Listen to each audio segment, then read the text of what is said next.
Assalamualaikum warahmatullahi wabarakatuh. Izinkan saya memperkenalkan diri. Nama saya Siti Fatih Diza Rahman dengan NPM 221506184 dari kelas PSTID. Eh, saya akan menjelaskan materi apa saja yang sudah saya pelajari untuk memenuhi tugas ujian tengah semester mata kuliah teori bahasa dan automata. Jadi, apa itu teori bahasa dan automata? Teori bahasa dan automata merupakan cabang ilmu komputer yang mempelajari pola, struktur, dan sifat bahasa formal serta mesin komputasional atau otomata yang dapat mengenali atau menghasilkan bahasa tersebut. Dalam konteks ini, otomata yang paling dasar adalah finite state atau automata atau FSA atau automata state terbatas. Nah, bahasa sendiri itu merupakan himpunan string-string dari simbol-simbol suatu alfabet. Karena bahasa merupakan himpunan string-string, maka dapat dibuat suatu bahasa yang tidak memiliki string atau yang disebut sebagai bahasa kosong yang dinotasikan seperti menotasikan himpunan kosong. String merupakan kumpulan dari simbol-simbol berhingga. Panjang string bergantung pada seberapa banyak jumlah simbol yang membentuk string tersebut.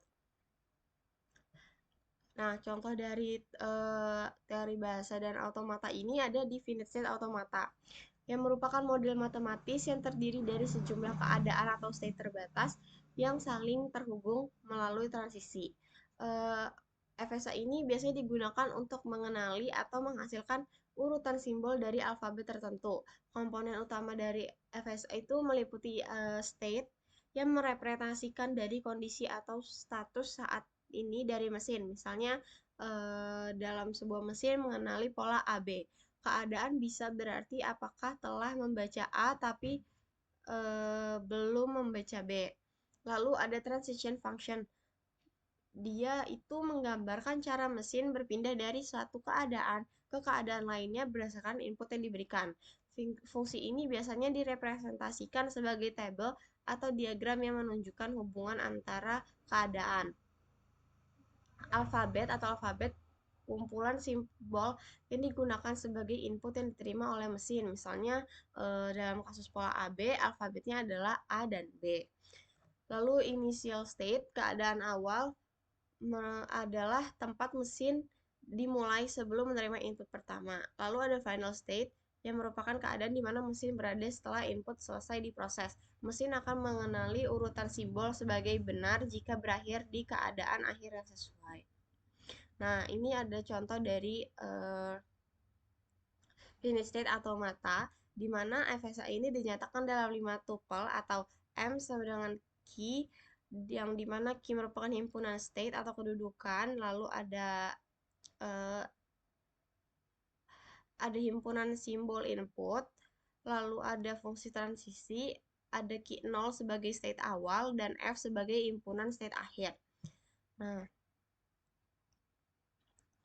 maka dapat dituliskan key sama dengan odd, even, lalu ada himpunan simbol inputnya ada 0 dan 1, lalu state awalnya adalah even, dan di mana himpunan state akhirnya adalah odd. Nah, di mana fungsi transisi yang pertama adalah kalau inputnya even diberi bukan, state awalnya adalah even lalu diberikan input 0, maka dia akan even. Hasil himpunan state akhirnya adalah even. Nah, ini state awalnya adalah even, diberi input 0, maka dia akan kembali ke dirinya sendiri. Yang mana state akhirnya adalah even. Lalu, jika state awalnya adalah even, jika diberi input 1, maka dia akan berakhir di state akhir yaitu out.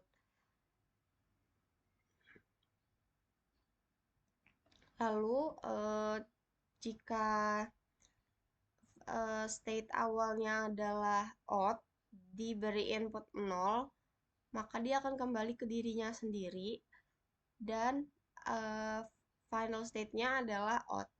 Lalu jika out diberikan input 1, maka dia final state-nya adalah even.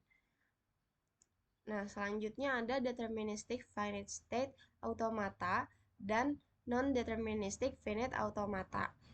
DFA dan NFA ini merupakan dua jenis FSA yang berbeda dalam cara menangani transisi antar keadaan, di mana deterministic finite automata atau DFA ini setiap transisi dari satu keadaan ke keadaan lainnya ditentukan dengan tepat oleh input yang diterima. Hanya ada satu transisi yang mungkin untuk setiap kombinasi input dan keadaan saat ini. Memiliki satu keadaan awal dan satu atau lebih keadaan akhir. Lebih mudah untuk dirancang dan diimplementasikan secara komputasional karena perilakunya dapat diprediksi secara pasti. Nah, jadi kalau DFA ini dia setiap state-nya itu jika diberikan input dia hanya berpindah ke satu state dan itu udah pasti. Dia itu jadi kalau misalkan dia misalkan eh, event diberikan eh, input satu, maka dia tuh udah pasti bakalan final state-nya itu ke out. Nah, sedangkan kalau non-deterministic finite automata itu memiliki kemampuan untuk memiliki beberapa transisi yang mungkin untuk kombinasi input dan keadaan saat ini.